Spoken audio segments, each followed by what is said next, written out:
morning, kids, and welcome to another edition of the Fedora Hippies. Today is more of a somber moment. It's going to be more of a story time video in memory of a dear friend who passed away 3 years ago last week. I had meant to do this video last week, but due to circumstances, we're doing it this week. Today, as you can see, I have a very special guest. He is a very good friend of mine and my ex-partner who is going to share in the memories that are A.L.K. We are going to refer to him by his initials so as to respect the privacy of his family, say in short. So let's, without further ado, thank you. This is Sheldon. Hello, CK. How's it going? It's going. So you're going to help me as we talk about A.L.K. Yeah. A.L.K.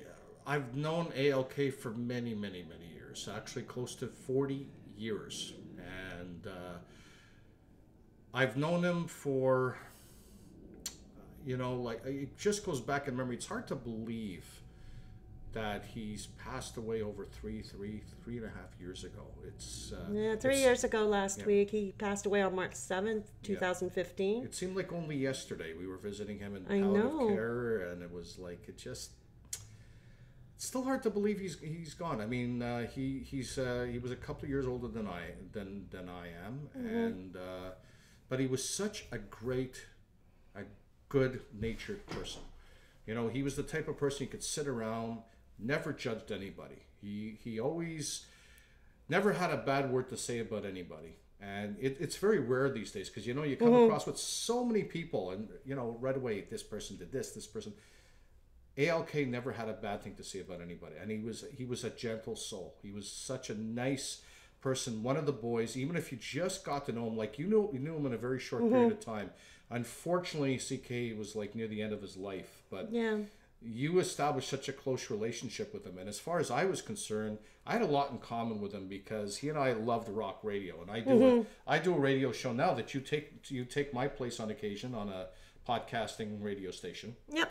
And the thing is with A.L.K, he was one of the boys that he loved everything. He was always interested in rock music, and I worked at a classic rock radio station, a commercial classic rock radio station. That's right. And he would come up with me. Sometimes I knew I knew a few personalities at the rock radio station, and he would come with me to visit and sit in. And he always loved radio. Now, he never wanted to go into it personally, but he loved radio, and he actually produced a few podcasting shows, A.L.K, and he. You never heard him, but he was always the creative force behind it. He helped produce it. And he really had a tremendous awareness of people with mental issues. Yes, which brings me to my next point. Yes, he was generous. He would give you the shirt off his back. A very gentle soul, a creative soul, and also a troubled one, sadly. He suffered from bipolar disorder, anxiety disorders, generalized depression. And as such, he also struggled greatly to find his voice, to somehow get himself heard. One way he did that for many years was writing poetry. Now, unfortunately, we do not have any copies of his poems because we would have loved to have had a poetry reading, wouldn't we? We did hear one read by the rabbi presiding over his funeral service, which he wrote to his wife many years ago, and it blew us away. We'll continue the discussion. As I was saying, like so many, like myself, like many who suffer from varying mental illness, we have a problem. We struggle to find our voice, to be heard, to be understood. And I think that's why A.L.K and I had gotten so close in the last part of his life, because we understood each other so well, probably better than most do who do not have our issues. Hence the title of this video, The Struggle to Find His Voice. tell you, this was the type of person that was very. He also found it very difficult to be open to the public. Like there were certain things he really came out and he really believed and he was very passionate in doing. But to a lot of people, if you don't have or never experienced situations like mental issues, burnout, anxiety, depression, any of this stuff here, unless you've been through it, you really don't understand it. Now you've been through it. It's a struggle. You and I have had many conversations on and off, both on and off the telephone. And with A.L.K, he was very open to us because he was able to identify with me being very close as long as he would open up to me, and then he would open up to you. And the last almost a year of his life that you really got to know him, even when there were times that you went to visit him and I was not able to go for whatever reason, he would be very open to you. He would discuss what he was facing. He would discuss a lot of pain that he was in. He would discuss a lot of issues, something that he felt very comfortable to share with you because of the person that you are, that you were very open with him. And many people that really never experienced it in the public, he couldn't relate to. And I could very well see, because I myself experienced burnout. I was out of work for 3 or 4 months, and you remember. Yeah. And it was very hard to speak to people in family or people that have never really experienced what I went through. And my partner today, she went through a serious burnout, really sidelined her. She was a teacher. Yes. And she was in a inner city school. Oh, yeah. And she faced a tremendous burnout, and she couldn't reach out to a lot of people.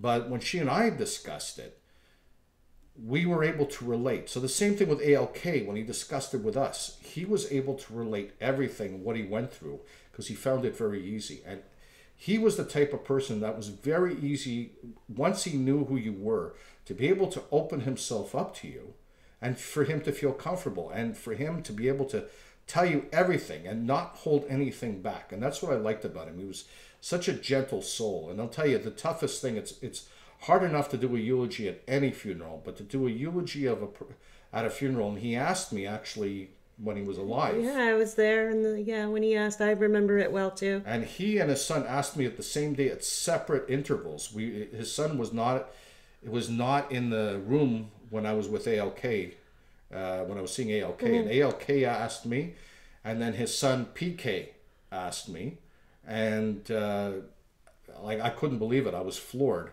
And then when I had to do it on the day of his funeral, it was absolutely gut-wrenching. And then I just remembered so many things that he would share with all of us as people that really experienced it. And even though I didn't have mental issues per se, but I had depression issues as well as a burnout issue going back many years ago. And I'm not shy to say that what I've gone through, because part of it is to be able to reach out and to relate and to tell people that this is very real.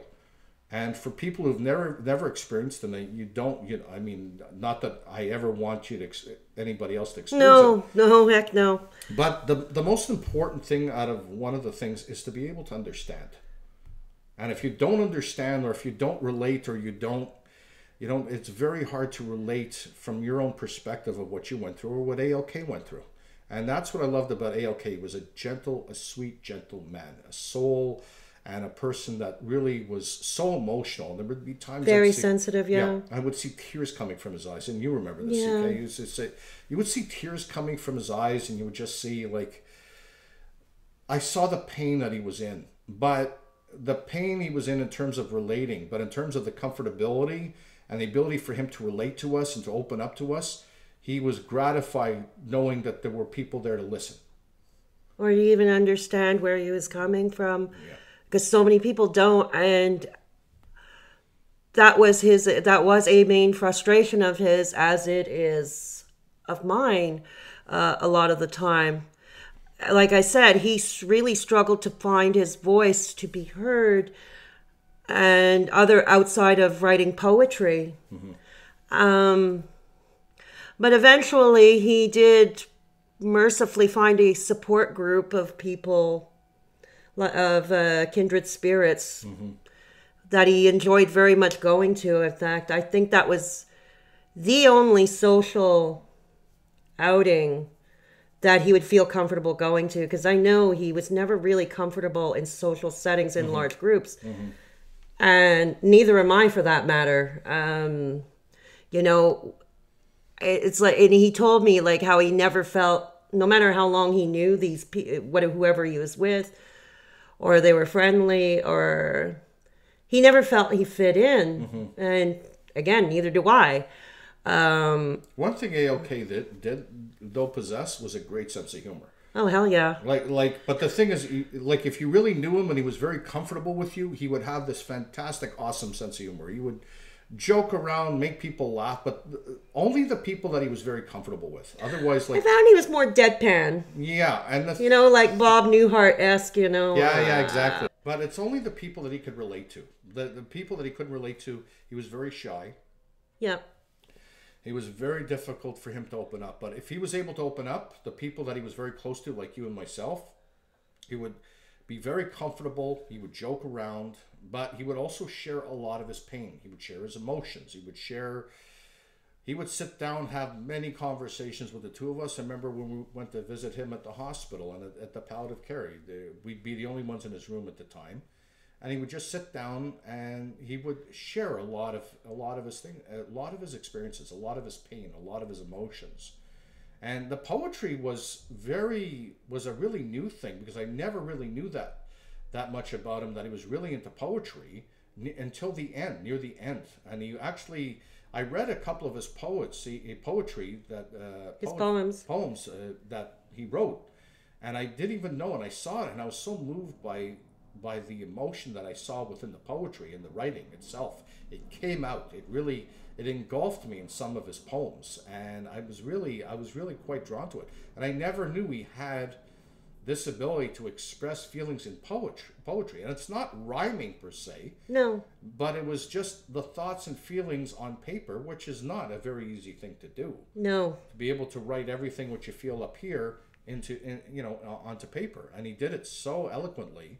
And it was really something. It was really nice to see that part of him, and it was quite a gift. It really was. Yes, exactly. And, you know, I mean, he had the same issues. Like, he was a skilled electrician. It was a trade he had taken from his own father, and his eldest son took from him. And he took pride in his work as an electrician, but unfortunately, due to a lot of those issues, he couldn't keep down a job, not because he was incompetent, but because of the people around him. Because he was the type who never fought back. He couldn't fight back. He couldn't assert himself. In fact, confrontation was never his thing. I would agree. He would do everything to avoid it.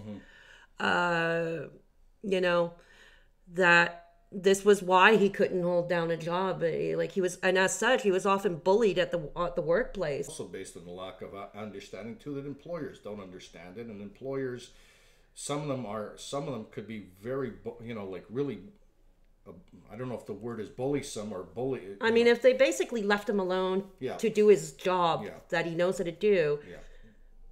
He might have been okay. He was very skilled in what he did, because I went to some of his customers, his private customers that he would do, and he was very skilled. He would not leave. He would clean up. He was very professional in what he did, because he had the one-on-one relationship with his clients. But when he was working at big companies, like you said, it was very hard to get along with the employer or even coworkers. And coworkers too, like personality. He really made you feel like a real true friend. He really made you feel like if he knew you and had a lot of things in common, which he did with both of us. He made things so easy for us, because he was so easy to relate. It was so easy for him to be laid back. He didn't feel he had to put any kind of persona. He was able to be himself. And in this world, sometimes, the world being as artificial as it is, sometimes it's so hard to be yourself. And no kidding. It's like they don't want you to be yourself, exactly. And comfortable in his own skin. Like, why couldn't people accept him the way he was? And I remember he told me that. He says, I always had a question, and I said, what was it? And he said, How come people never was able to accept him the way he was? What was so bad? I mean, was he that bad? And I said, no, you were never that bad. Wasn't your issue. It was their issue, because they're the ones that had to adjust. You were calm and you were comfortable enough as a human being and wouldn't hurt a fly. Why should you change? You know, and that's what I would always say to people. If you're good and you've done well, and you've really related, and you were, you know, you always were this person that always would do kindness to people, why should you change? And that's what I said to him. I said, you have nothing to regret. You have nothing to change. This is why you're a wonderful friend. This is why I like you for so many years. Why should you change? Why should you change for something that, you know, first of all, a mental illness, okay? There's nothing to be ashamed on mental illness. Mm-hmm. I've known many people who've been plagued with mental issues. I never, ever skirted away from them as a friend or as a human being, even as an acquaintance. Why should why should I have done that to A.L.K? Of course. You and I have had a very strong friendly relationship. Mm-hmm. And, you know, it is what it is in terms of being accepted as a person. It's all about one word. It's about respect. Actually, trust is a very big issue here, more than anything. Oh, definitely. And the thing was, it was very hard for him, like, he trusted us, but it was very hard for him to trust some of his friends that he didn't know as long as myself, and he didn't have this comfortability as with you, but even friends that he knew for a while. Even the friends that hung around within your entourage didn't get him. I mean, I'm not going to mention names once again, because we have to respect privacy, but I think you know who I'm talking about. Yeah. You know, I mean, some who wouldn't even visit him in the hospital during those last months, last weeks, last days of his life. Because they didn't understand, they didn't know how to approach it. And I'm not saying to defend these specific people that you're talking about or that we're referring to, but I think it's also because they could not understand, so they didn't know how to go about it.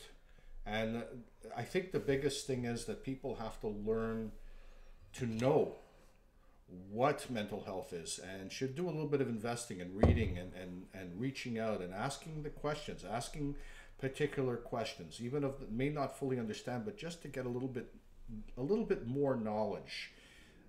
Because the thing is, he had a fair amount of friends, but like you said, there was only, even within his friends, there was only a select few that he was really able to really reach within himself and to be able to express his feelings. And you and I were those two, were those people. But there were a couple of other people also. I won't mention those names. No.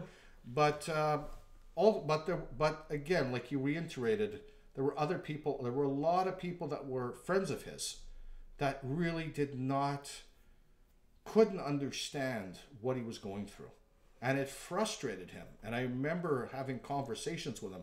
It frustrated him because he said, I wish these people would understand. I said, it's very hard. They have to want to understand, because if you don't want to do something, you're not going to do it. So if they really wanted to understand, let them ask questions. Well, that was my point. I think it's more than they couldn't. It's like they wouldn't make the effort. And this is something I see often.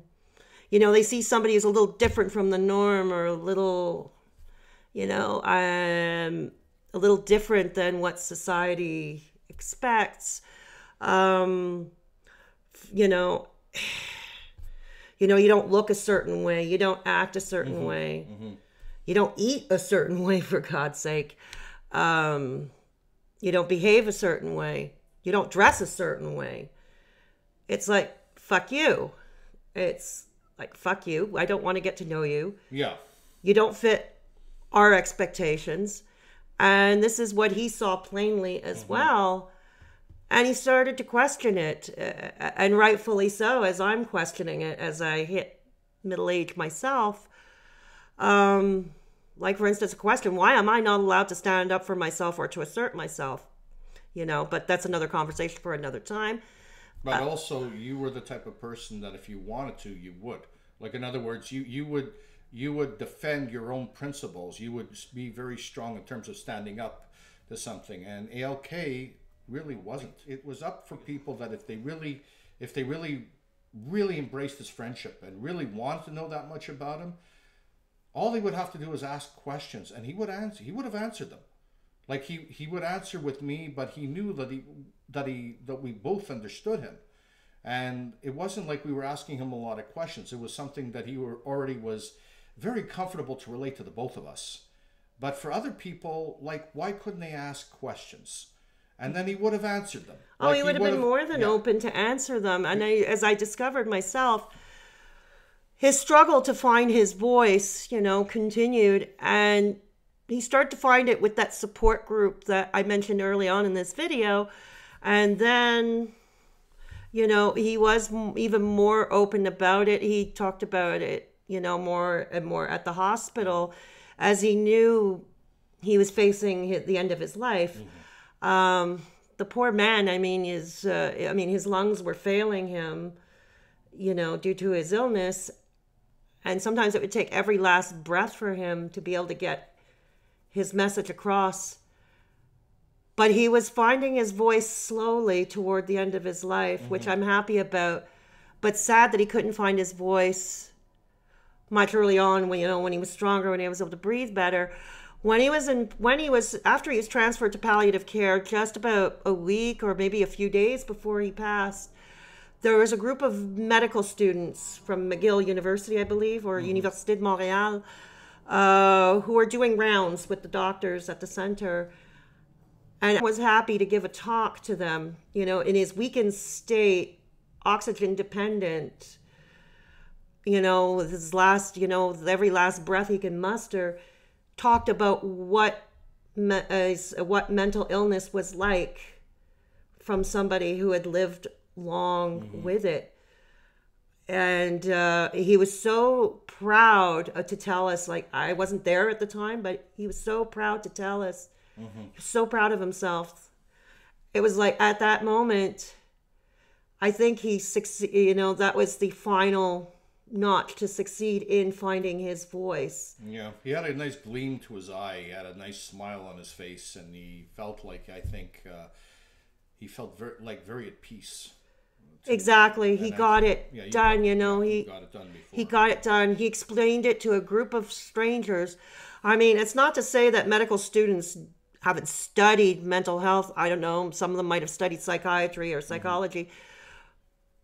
But odds are they would not have experienced it unless they were living with someone who suffers these issues within their midst. Odds are they would not have been face to face with that until much later when they would be in their practices. So they got an opportunity now, like right then and there, to learn what it's like from an actual sufferer. Yeah. So at that time, yes, it was the first time he was proud, and he had that light in his eye that we never saw before. He had finally found his voice. Yeah, I saw that twinkle in his eye. Like, I saw that smile. He had a nice smile. It looked like such a peaceful smile that finally, after all the years of his struggles, he finally got the word out. And it's too bad it was near the end of his life. And for so many years that he's gone through this.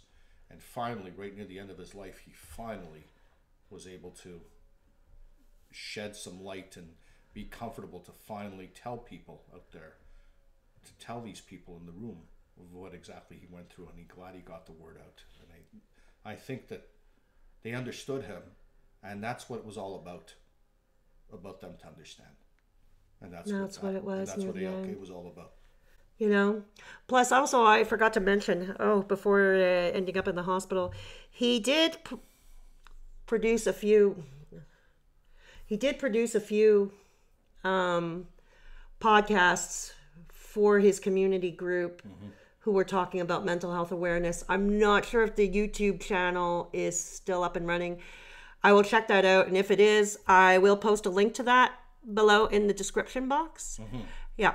If anybody's interested in hearing them, like I said, you won't be hearing his voice there because he was like doing all he was producing it. But it was another step in finding his voice still. So I thought it was important to mention. Sorry, I almost forgot. But yeah, fast forward again back to palliative care, and after the final installment of Finding His Voice. A few days later, after he told us, we visited him for the last time. What we didn't know, or maybe I think you suspected. Maybe I suspected, didn't want to realize it, but it was a few days before he passed away when he told us all about it, talking with those medical students. I think he kind of saw that he didn't have a lot of room left or a lot of time left, and he just wanted to make sure that, I think before he left, that the word was given, the word went out, and the word was given in terms of his thoughts, in terms of his experiences, his emotions, his pain. And I think he wanted, and he saw that his time was about to end. And he wanted to make sure, because when the people went into his room, I think it was only a few days before he passed, like you said. And I think he wanted to get the word out, and he succeeded. But he saw that the time was very close, and he wanted to make sure that before he left this earth, that he got the word out, and he did. And I think he touched all of us in his own way, and he never pretended to be someone artificial. Everything was natural. No. Everything was from here, right from the heart. And that's one thing I think what the world needs now is love, sweet love, as they say. Jackie Del Shannon. Yeah, and I think that, or James Taylor, You've Got a Friend. And those were two songs that was always true after he passed away, that he was such this incredible person, this individual. And I just wish more people knew him, and I wish more people understood him.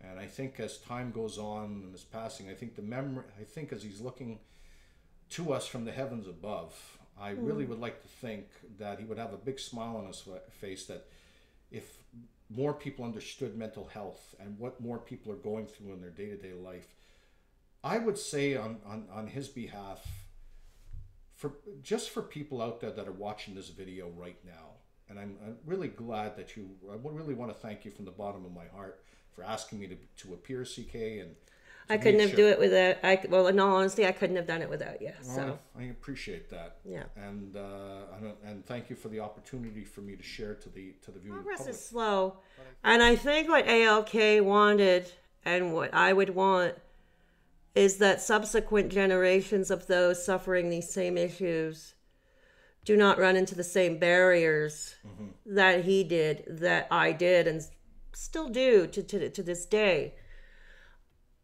And I'd like to believe he would accomplish that. I really do. I know that when I was, when I was getting together with him, it was like, it was safe for me. It was kindred spirits. It was almost like we were related somehow. It was. Well, that's the type of person that he was. If he knew you that well, you almost felt like you were family. Yeah. Like for him, once you were able to identify and respect and trust and really care for the person, he would just bring you in, and he would just absolutely, like, I had outings with him. I went to Ohio with him one time, driving a car with him. We flew on a plane together. And I imagine A.L.K. being a man, being male, was particularly difficult, especially because he comes from, your generation, where boys were trained not to cry. Real men didn't cry. Real men did not show emotion. Boys had to be rough and tumble. Boys had to be, be able to fight back. Well, the thing is, A.L.K. was the most courageous person I know, because when we were in the room with him, many cases, and even when I was whether or not I was with you or you were out of the room, he would do a very courageous thing. He would shed tears.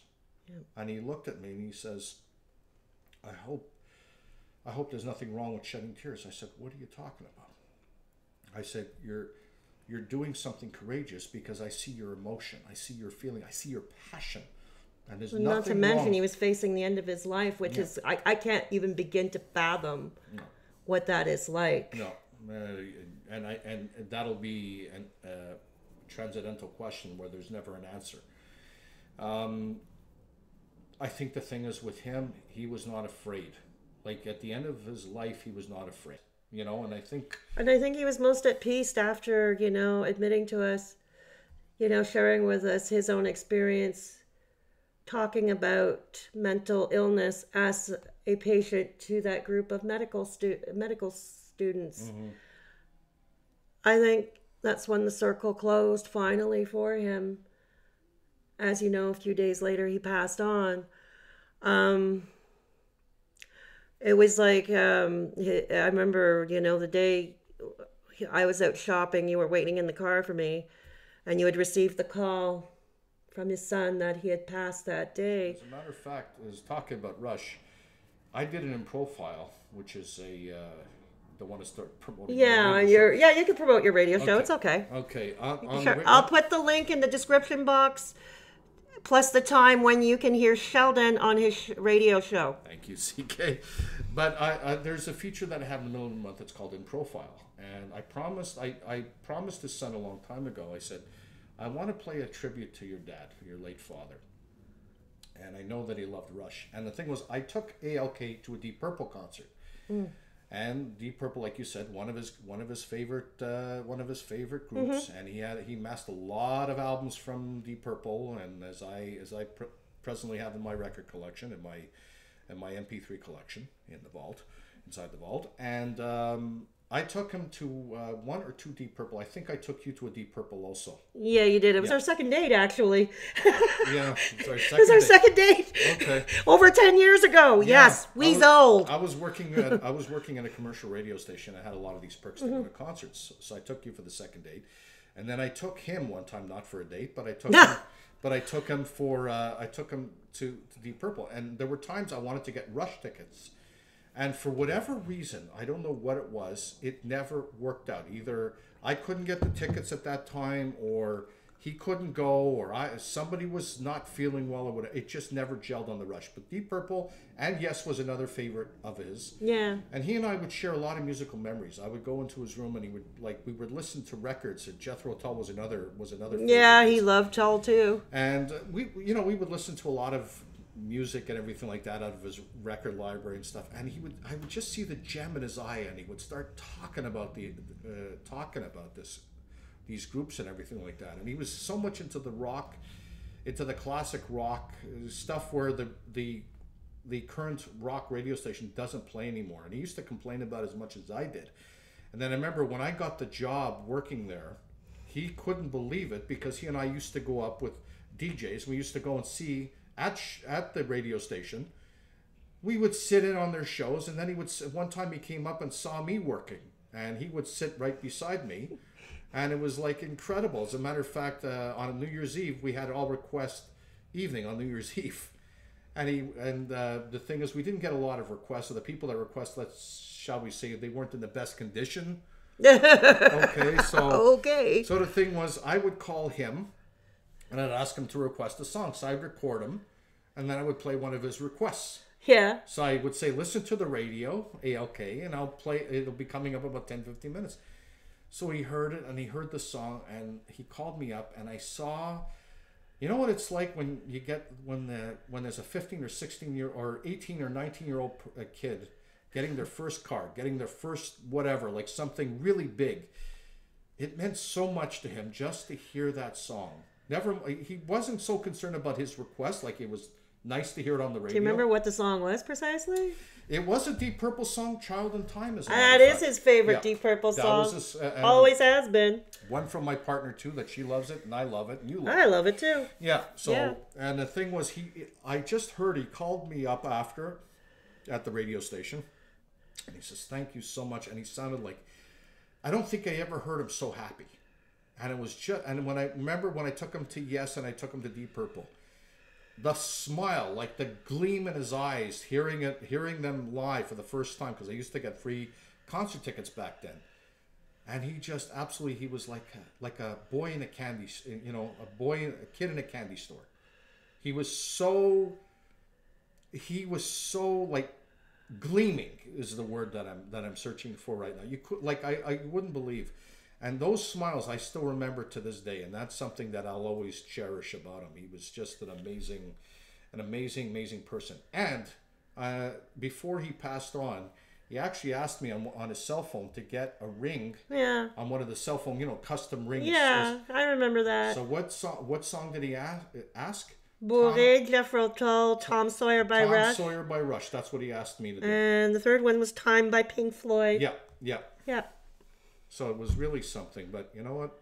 I'll never forget him, and I'm so glad that we're shared this opportunity today. I am too, and like I said, thank you so much for doing this with me. It is an absolute pleasure. Anytime it's to talk about a person that really touched our lives, it's always a pleasure to really promote. And for people out there, I would really say one thing in closing, please reach out to the people that have these issues, because you know what? It's not issues per se. The ignorance is the lack of knowledge. And all I'm asking people out there that are watching this video, please reach out, understand that you know what?